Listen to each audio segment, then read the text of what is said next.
and thank you so much for tuning in to Champions TV. This is Nature Talk and I am your host, Grace Achieng. Our topic of discussion today is agroforestry, and our guest in studio today is an agronomist. He is going to tell us more about agroforestry. So once again, welcome to our studios, Mr. Joseph Mugo, and just begin by giving us an introduction of who you are, and then we will continue from there. So thank you, Grace, for having me. My name is Joseph Mugo, and I'm an agronomist, and I'm so grateful for having this chance to cover about agroforestry, which is very helpful for environment and for farming. Okay, so when you talk about agronomist, what is this? What is agronomist? So agronomist is about crop science, everything that has to do with growing of crops, that is all type of crops, and also, you know, all the cares that has to do with the crops. Okay. Yeah. Okay, and so to our topic of discussion today, that is agroforestry. Just begin by telling us what is agroforestry. Yeah, so agroforestry is the incorporation of tree growing together with field crops, that's maize, beans, and all those other food crops, and also animals in the farm and in the farm compounds. Mm-hmm. Yeah. And why agroforestry now? So that's a good question, and really that's what makes agroforestry a very important thing for us. So why agroforestry? I would say it will ensure that the reserves of the resources that we have for growing of crops are still there, and they are functioning well to ensure that even as we want the crops to grow or the animals to thrive and provide us with food, we still have the resources available to ensure the sustainability of those crops. So when we incorporate trees, they ensure that we have the rains, we ensure that we have the regulation of the environment by the trees, so that even as the crop grows, the soil is still replenished. Yeah. And what are some of the kind of maybe field crops that can be practiced in agroforestry, and also the trees that are favorable and even the livestock favorable in agroforestry?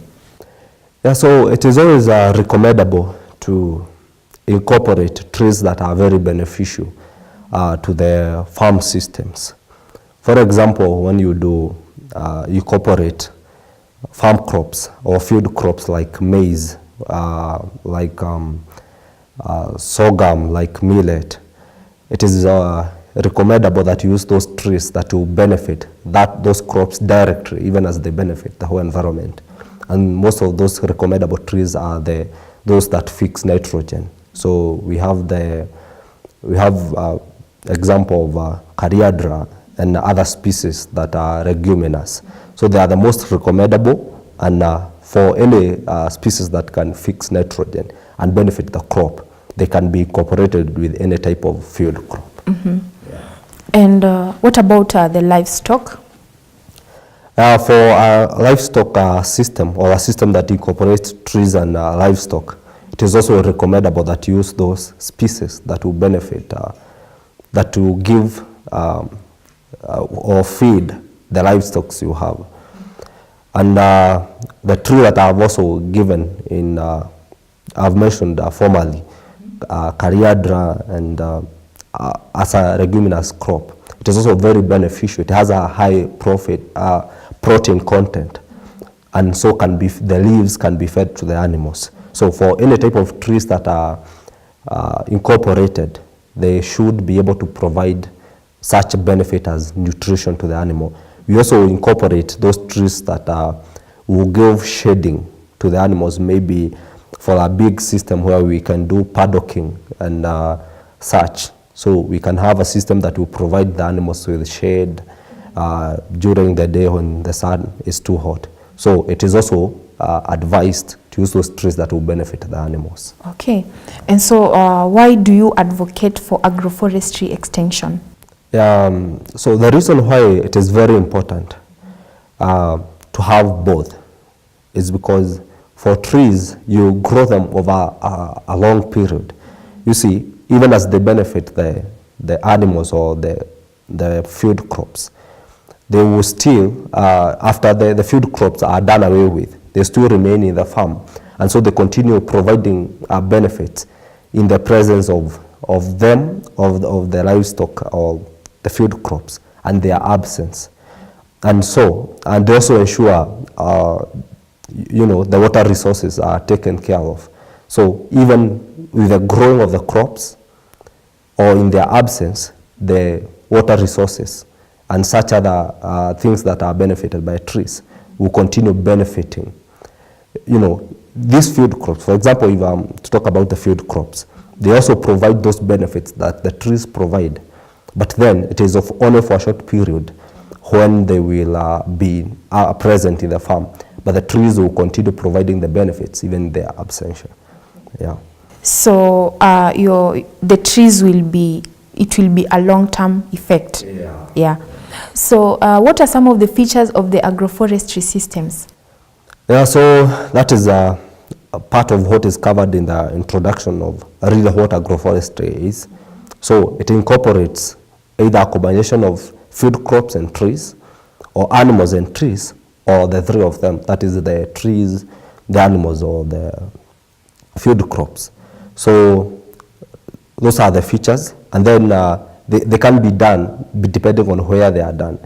For example, we have a system called the Taugia system. That is where the trees are grown in strips, and then we have a portion or other strips where we do the field crops.